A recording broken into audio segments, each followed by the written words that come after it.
Hi hello friends, എല്ലാ കൂട്ടുകാർക്കും ഈ പുഴയും കടന്ന റിവ്യൂയിലേക്ക് സ്വാഗതം. അങ്ങനെ കാവേരിയും വിനീതും കൂടിയിട്ട് ബാങ്കിലേക്ക് ചെല്ലുകയാണ്. ബ്ലാങ്ക് ചെക്ക് അവൻ്റെ കയ്യിൽ ജയപാലം കൊടുത്തിട്ടുണ്ടല്ലോ, അപ്പം അതിൽ വിനീതിൻ്റെ പേര് എഴുതിയിട്ട് വിനീതിൻ്റെ അക്കൗണ്ടിലേക്ക് ക്യാഷ് മാറ്റാനാണ് ഇവർ വരുന്നത്.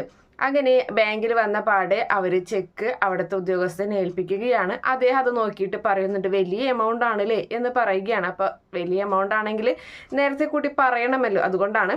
അപ്പോൾ വിഡ്രോ ചെയ്യാനല്ല എന്ന് പറയുമ്പോൾ കുഴപ്പമില്ല എന്ന് പറയുന്നുണ്ട്. അങ്ങനെ അതിനുശേഷം ആ ചെക്കുമായിട്ട് നേരെ പോകുന്നത് അയാൾ ബാങ്കിലെ മാനേജർ അരികിലേക്കാണ്. അങ്ങനെ അവർ അതിൻ്റെ ഉള്ളിൽ ഭയങ്കര ഡിസ്കഷനും കാര്യങ്ങളും. അപ്പോൾ വിനീത് പറയാണ്, നോക്കിയ കാവേരി, ഈ ചെക്ക് കൊടുത്തിട്ട് ഇപ്പം അയാൾ വന്ന് പറയും ഇത് മാറാൻ പറ്റില്ല എന്ന് പറയുമ്പോൾ കാവേരി പറയുന്നുണ്ട്, ഒന്ന് മിണ്ടാതിരുന്നത് വിനീത് ഏട്ടാ എന്ന് പറയുന്നുണ്ട്. നീ നോക്കിയേ, അവർ ഭയങ്കര നമ്മളൊക്കെ നോക്കുന്നുണ്ട്, കണ്ട അവരവിടെ എന്തൊക്കെയോ പ്രശ്നങ്ങൾ നടക്കുന്നുണ്ട്. നീ നോക്കിക്കോ, ഇപ്പം വന്ന് പറയും ഈ ചെക്ക് മാറാൻ പറ്റില്ല എന്ന്. അപ്പോൾ ഇവിടെയുള്ളവരെല്ലാവരും ജയപാലിൻ്റെ ആൾക്കാരായിരിക്കും എന്ന് പറയുമ്പോൾ അതെങ്ങനെയാ ഇവിടെയുള്ളവർ ജയപാലിൻ്റെ ആൾക്കാരാവാം, ഇത് വേറെ സ്ഥലമല്ലേ എന്ന് ചോദിക്കുന്നുണ്ട്. അല്ല നോക്കിക്കോ എന്നിങ്ങനെ പറഞ്ഞ് നിൽക്കാണ്. അപ്പോഴേക്കും ആ ചെക്കുമായിട്ട് അയാൾ തിരികെ വരികയാണ്. എന്നിട്ട് പറയുന്നുണ്ട്, ഈ ചെക്കിന് ഒരു കുഴപ്പമൊന്നുമില്ല കേട്ടോ, ഇപ്പം തന്നെ മാറി അക്കൗണ്ടിലേക്ക് ട്രാൻസ്ഫർ ചെയ്യാട്ടോ ക്യാഷ് എന്ന് പറയുമ്പോൾ ശരി എന്ന് പറയുന്നുണ്ട്. അങ്ങനെ ആ 50 ലക്ഷം രൂപ ഫുള്ളായിട്ട് എമൗണ്ട് വിനീതിൻ്റെ അക്കൗണ്ടിലേക്ക് ട്രാൻസ്ഫർ ചെയ്യുകയാണ്. അപ്പം ശരി, അപ്പോൾ നിങ്ങൾക്ക് എപ്പോൾ വേണമെങ്കിലും വന്ന് പൈസ എടുക്കാം എന്നൊക്കെ പറഞ്ഞ് അങ്ങനെ അവർ അവിടെ നിന്നും പോവുകയും ചെയ്യുകയാണ്. അങ്ങനെ ആ സമയത്താണെങ്കിൽ നമ്മുടെ നിവിനെ തിരുവനന്തപുരത്ത് എത്തിയിട്ടുണ്ട്. അവനാണെങ്കിൽ അവിടെ കടയിൽ ഒരു ജ്യൂസ് പറഞ്ഞിട്ട് ആ ജ്യൂസും കുടിച്ചിട്ട് ജ്യൂസ് ഗ്ലാസ്സിലേക്ക് നോക്കി കുടിക്കുകയാണ് കേട്ടോ. അപ്പം ചുറ്റുപാടുള്ളതൊന്നും അവൻ ശ്രദ്ധിക്കുന്നില്ല. ആ സമയത്താണ് കാവേരിയും വിനീതും കൂടിയിട്ട് ബാങ്കിൽ നിന്ന്, തൊട്ടടുത്ത് തന്നെയാണ് ബാങ്ക്, അവിടെ നിന്നും ഇറങ്ങി നടന്ന് വരുന്നത്.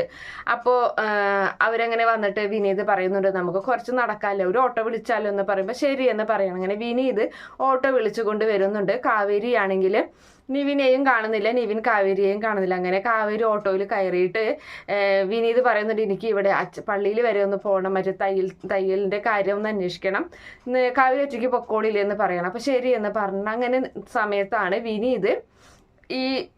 നമ്മുടെ നിവിൻ വിനീതിനെ കാണുന്നത്. അപ്പോൾ ഓട്ടോയിലുള്ളത് കാവേരിയാണെന്ന് മനസ്സിലാക്കി പെട്ടെന്ന് ഗ്ലാസ് ഒക്കെ കൊടുക്കാണ്ട് അവിടെ നിന്നും പോരാണ്. അപ്പോൾ അയാൾ പറയുന്നത്, ഡോഡോ ഗ്ലാസ് അവിടെ വെച്ചിട്ട് പൈസ തന്നിട്ട് പോടോ എന്ന് പറയാണ്. അങ്ങനെ പൈസ കൊടുക്കുന്നുണ്ട്. ആ സമയത്ത് അപ്പോഴേക്കും നമ്മുടെ കാവേരി ഓട്ടോ വിട്ട് പോയിട്ടുണ്ടായിരിക്കും. അപ്പോൾ അങ്ങനെ വന്നിട്ട് വിനീത് ബ്രോ നിൽക്ക് എന്ന് പറയുകയാണ്. അപ്പോൾ നോക്കുമ്പോൾ വിനീത് കാണുന്നത് നിവിനെയാണ്. നീ എന്താ ഇവിടെ എന്ന് ചോദിക്കുന്നുണ്ട്. അപ്പോൾ ഞാൻ ഇവിടെ വന്നു. അപ്പോൾ എന്തിനാ ഇവിടെ വന്നത്, നിങ്ങളൊക്കെ കാണാനെന്ന് പറയുമ്പോൾ ഞങ്ങളെ കാണാനാണോ അതൊക്കെ കാവേരിയെ കാണാനാണോ എന്ന് ചോദിക്കുന്നുണ്ട്. അപ്പോൾ വിനീതിൻ്റെ ഫോണിലേക്ക് ഒരു കോള് വരുന്നത്. അപ്പോൾ ഇവരിപ്പോൾ ഡെപ്പോസിറ്റ് ചെയ്ത് ഈ അക്കൗണ്ട് ഇല്ല, ഇവരിപ്പോൾ തന്നെ പോയ ബാങ്ക്, ആ ബാങ്കിൽ നിന്നാണെന്ന് പറഞ്ഞിട്ടാണ് ആ കോള് വരുന്നത്. അപ്പോൾ നിവിനാണെങ്കിൽ ഈ ഒരു കാര്യം പറയാൻ വേണ്ടി നിൽക്കണം. അപ്പോൾ വിനീത് പറയുന്നുണ്ട്, അതെ ബാങ്കിൽ നിന്നാണ് വിളിക്കുന്നത്, ഇനി നിന്റെ അമ്മാവൻ തന്ന പൈസ തിരികെ വാങ്ങിക്കാനാണോ നിന്റെ ഉദ്ദേശം, നിലയുടെ ഓപ്പറേഷനാണ്, അതിന് വേണ്ടിയിട്ടുള്ളതാണ്, ഒരു അത്യാവശ്യ കോളാണെന്ന് പറയുമ്പോൾ ശരി ബ്രോ നീ കോൾ ചെയ്യ് എന്ന് പറഞ്ഞ് ഇവൻ അങ്ങനെ മാറി നിൽക്കുകയാണ്. അപ്പോൾ വിനീത് ഹലോ സാർ പറയൂ എന്ന് പറയുന്നുണ്ട്. അപ്പം അതെ, നിങ്ങളിപ്പോൾ തന്നെ ബാങ്കിലെ പൈസ അക്കൗണ്ടിലേക്ക് ട്രാൻസ്ഫർ ചെയ്യാൻ വന്നിരുന്നില്ലേ, അപ്പോൾ വന്നിരുന്നു, അതിൻ്റെ ഒരു വെരിഫിക്കേഷന് വേണ്ടി വിളിക്കുന്നതാണ് കേട്ടോ എന്നിപ്പോൾ. അപ്പോൾ പറയൂ സാർ എന്ന് പറയുന്നുണ്ട്. അതെ, നിങ്ങളുടെ ATMൻ്റെ പിന്നിലെ 12 നമ്പർ 16 നമ്പർ അത് പറഞ്ഞു തരുമെന്ന് ചോദിക്കുന്നുണ്ട്. അപ്പോൾ ഇപ്പോൾ പറയാം സാറേ എന്ന് പറഞ്ഞിട്ട് പോക്കറ്റിൽ നിന്ന് ആ ATM കാർഡ് എടുത്തിട്ട് അതിൻ്റെ പിന്നിലെ നമ്പർ മുഴുവൻ വ്യക്തമായി പറഞ്ഞു കൊടുക്കുന്നുണ്ട്. സാറിൻ്റെ അക്കൗണ്ടിലോട്ട് ഇപ്പോൾ ഒരു OTP വരും, പറയാമോ എന്ന് ചോദിക്കുന്നുണ്ട്. അപ്പോൾ പറയാൻ സാറേ എന്ന് പറഞ്ഞ് 4 അക്ക OTP നമ്പറും പറഞ്ഞു കൊടുക്കുകയാണ്. ശരി സാറേ, എല്ലാം ശരിയായിട്ടുണ്ട് കേട്ടോ എന്ന് പറയുമ്പോൾ ഓക്കെ എന്ന് പറഞ്ഞ് അപ്പം കോള് കട്ട് ചെയ്യുകയാണ്. അപ്പം തന്നെ നമ്മുടെ വിനീതിൻ്റെ ഫോണിലോട്ട് ഒരു മെസ്സേജും കൂടി വരുന്നുണ്ട് കേട്ടോ. പക്ഷെ ശരിക്കും ആ മെസ്സേജ് ഈ 50 ലക്ഷം രൂപ അക്കൗണ്ടിൽ നിന്നും ഡെബിറ്റായി എന്ന് പറഞ്ഞിട്ടുള്ള ഒരു മെസ്സേജ് ആയിരുന്നു. പക്ഷെ വിനീതിന് വായന എഴുത്തൊന്നും മനസ്സിലാകാത്തത് കൊണ്ട് തന്നെ ഇങ്ങനെ ഒരു മെസ്സേജ് വന്നപ്പോൾ അവൻ അത് തള്ളിക്കളയുകയാണ്. എന്നും പറഞ്ഞിട്ട് ആ ഫോണ് അവിടെ മാറ്റി വെക്കുകയാണ് ചെയ്യുന്നത്. അങ്ങനെ നിവിൻ്റെ അരികിലേക്ക് വിനീത് വരുന്നുണ്ട്. വിനീത് പറയുന്നുണ്ട്, നിവിൻ ബ്രോ, നിന്നോട് എനിക്ക് യാതൊരു തരത്തിലുള്ള ദേഷ്യ വൈരാഗ്യം ഒന്നുമില്ല. എന്താണെന്ന് വെച്ചിട്ടുണ്ടെങ്കിൽ നീ അവളുമായിട്ടുള്ള വിവാഹം നടന്നു എന്ന് പറഞ്ഞപ്പോൾ, വിവാഹം ഉറപ്പിച്ചു എന്ന് പറഞ്ഞപ്പോൾ നീ കാവേരിയുമായി പുറകിലോട്ട് നടന്നു കഴിഞ്ഞാൽ അത് കൂടുതൽ പ്രശ്നമുണ്ടാക്കും. നീ കാവേരിയെ സ്നേഹിക്കുന്നതിൻ്റെ പേരിൽ നിൻ്റെ അച്ഛനും അമ്മയും നിന്നെ വെറുക്കും. പിന്നെ തന്നെയല്ല, നിൻ്റെ അച്ഛനമ്മ വെറുതെ ഇരിക്കില്ല, ഈ ജയപാലൻ വെറുതെ ഇരിക്കില്ല. അപ്പോൾ കാവേരി ഉപദ്രവിക്കാൻ നോക്കും. കാവേരി ഉപദ്രവിക്കാൻ നോക്കിക്കഴിഞ്ഞ് നീ പിന്നെ അവരെ ശത്രുവാകും. എന്തിനാ എല്ലാത്തിനും കൂടി ഒരു പ്രശ്നം, അതുകൊണ്ടാണ് ഞാൻ നിന്നോട് അങ്ങനെയൊക്കെ പെരുമാറിയത് എന്ന് പറയുന്നുണ്ട്. അപ്പോൾ നിവിന് സന്തോഷമാവാണ്. നിവിൻ എന്നാലേ എനിക്കൊന്ന് കാവേരിയെ കാണണം ബ്രോ എന്നിങ്ങനെ പറയുമ്പോഴേക്കും നമ്മുടെ ഇവളിങ്ങനെ വിളിക്കുകയാണ്. നിവിൻ്റെ ആ കാമുകി ഉണ്ടല്ലോ, അവൾ വിളിക്കുന്നുണ്ട്. അപ്പോൾ ആ സമയത്ത് എന്താ എന്ന് ചോദിക്കുന്നുണ്ട്. നീ ഇപ്പോൾ എവിടെയാണെന്ന് എനിക്കറിയാം, നീ തിരുവനന്തപുരത്തല്ലേ എന്ന് ചോദിക്കുകയാണ്. അപ്പോൾ ഞാൻ എവിടെയായാലും നിനക്ക് എന്താ എന്ന് പറയുന്നുണ്ട്. അപ്പോൾ അവരിങ്ങനെ സംസാരിച്ചുകൊണ്ടിരിക്കുന്ന സമയം തന്നെ വിനീത് അവിടെ നിന്നും പോവുകയാണ്. അപ്പോൾ പറയുന്നുണ്ട്, അതെ ആൻറ്റിയോട് ഈ ഒരു കാര്യം പറഞ്ഞു കഴിഞ്ഞാൽ ആൻറ്റി ആദ്യം നീ കല്യാണത്തിന് സമ്മതിച്ചത് ആൻറ്റി ഗുളിക വാരി കഴിച്ചത് ആത്മഹത്യ ചെയ്യാൻ ശ്രമിച്ചത് കൊണ്ടല്ലേ. അപ്പോൾ ഇനിയിപ്പോൾ എന്താ ഉണ്ടാകാൻ പോകുന്നത്, ഞരമ്പ് മുറിക്കും അല്ലെങ്കിൽ കെട്ടി തൂങ്ങും, എന്താ ഉണ്ടാകാൻ പോകുന്നത് എന്നൊക്കെ പറഞ്ഞ് അവൻ അങ്ങനെ ഭീഷണിപ്പെടുത്തിട്ട് അവൻ ദേഷ്യം വന്നിട്ട് അവൻ ഫോൺ കട്ട് ചെയ്യുകയും ചെയ്യുന്നുണ്ട്. അങ്ങനെ നോക്കുമ്പോൾ നിവിൻ വിനീതിനെ നോക്കുമ്പോൾ വിനീത് അവിടെ ഇല്ല. അപ്പം വിനീത് ബ്രോ എന്ന് പറഞ്ഞ് വിളിച്ചവിടെ നടക്കുന്നുണ്ട്. പക്ഷെ അവൻ അവിടെ ഇല്ല, അവൻ അവിടെ നിന്നപ്പോഴേക്കും പോയിട്ടുണ്ടായിരിക്കും. അങ്ങനെ അതിനുശേഷം കാണിക്കുന്നത് നമ്മുടെ കാവേരിയും ഗംഗയൊക്കെ പണിയെടുക്കുകയാണ്, ആ വീട് വൃത്തിയാക്കുന്നുണ്ട്. കാവേരി ആണെങ്കിൽ മാറാലൊക്കെ അടിച്ച് വൃത്തിയാക്കാണ്, ഗംഗയാണെങ്കിൽ മിറ്റൊക്കെ അടിച്ച് തൂത്ത് വൃത്തിയാക്കുന്നുണ്ട്. അപ്പോൾ ആ സമയത്ത് യമുന കിണറ്റിലെ വെള്ളമൊക്കെ നോക്കി നടക്കുകയാണ്. അപ്പം നീ വെള്ളം നോക്കി നടക്കാൻ നിനക്ക് എന്തെങ്കിലും പണിയെടുത്തോടറി എന്ന് ഗംഗ ചോദിക്കുകയാണ്. അപ്പോഴേക്കും അവിടേക്ക് ഗായത്രി വരികയാണ്, നമ്മുടെ അംബികാമ്മയുടെ മകള് ഗായത്രി വരുന്നുണ്ട്. അപ്പം വായു എന്ന് പറയുന്നുണ്ട്.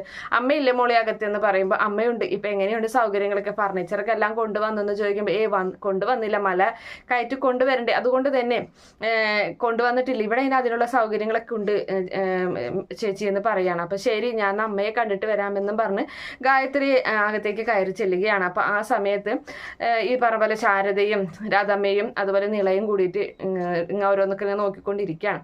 അപ്പം അകത്തേക്ക് വരാമോ എന്ന് ഗായത്രി ചോദിക്കുമ്പോൾ എന്ത് ചോദ്യവാ എന്ന് പറയുന്നുണ്ട്.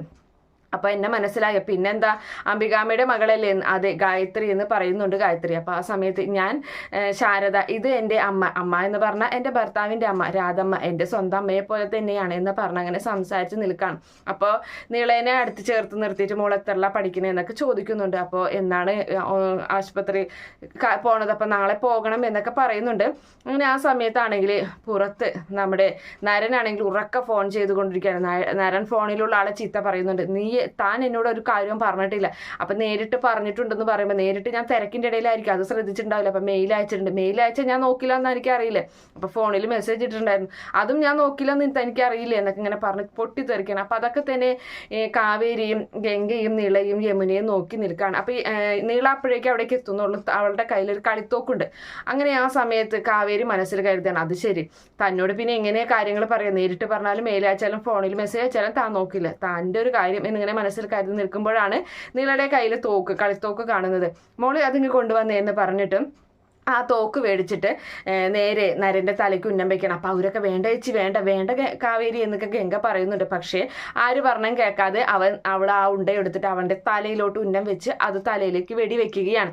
അങ്ങനെ അവനാണെങ്കിൽ എന്താ ഇത് പറ്റിയെന്നുള്ള രീതിയിൽ തല തപ്പി നോക്കുമ്പോൾ ഒരു തലയിൽ നിന്ന് ഒരു തോക്കിൻ്റെ ഉണ്ട കിട്ടുന്നുണ്ട്. അങ്ങനെ ആ ഉണ്ട കയ്യിൽ പിടിച്ചിട്ട് എവിടുന്ന എന്നുള്ള രീതിയിൽ നിൽക്കുകയാണ്.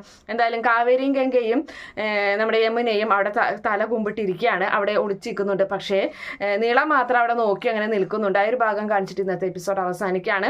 ഈ റിവ്യൂ ഇഷ്ടപ്പെടുകയാണെങ്കിൽ ഈ ചാനൽ ഒന്ന് സബ്സ്ക്രൈബ് ചെയ്ത് സപ്പോർട്ട് ചെയ്യണേ. Okay friends, bye, thank U.